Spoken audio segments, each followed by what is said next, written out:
আজ সকাল সকাল বানিয়ে নিলাম চাউমিনটাকে প্রথমে বয়েল করে নিলাম, নিয়ে একটা স্ট্রেনারে ঝরিয়ে ঠান্ডা জল দিয়ে একটু ঠান্ডা করে নিলাম। এটাকে ঠান্ডা জল দিলে কিন্তু চাউমিনটা ঝরঝরে হয়। এবার দেখো কড়াইতে আমি বসিয়ে দিচ্ছি রিফাইন্ড অয়েল। অয়েলটা গরম হতেই দিয়ে দিচ্ছি পরপর ডিমগুলো। আমি এটা এগ চাউমিন বানালাম। এটা আমার হাজব্যান্ডেরও ফেভারিট, আমার মেয়েরও ফেভারিট। তো পরপর দেখো তেলের ওপর ডিমগুলো দিয়ে দিচ্ছি।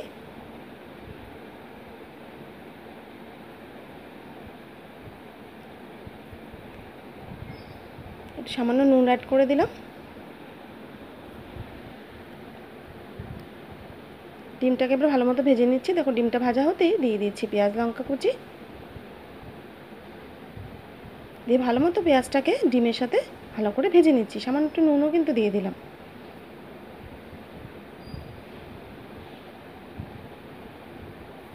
তো দেখো পেঁয়াজ আর ডিমটা কিন্তু ভাজা আমার হয়েই এসছে।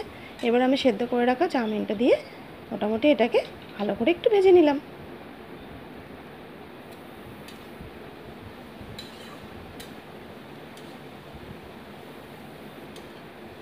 তো আমি তো গুছিয়ে বসে পড়লাম ব্রেকফাস্ট নিয়ে, সঙ্গে একটু শশা কুচি আর একটু পেঁয়াজ কুচি। তো কেমন লাগলো তোমাদের এই হেলদি ব্রেকফাস্টটা আমাকে কিন্তু অবশ্যই কমেন্ট বক্সে জানিও তোমরা।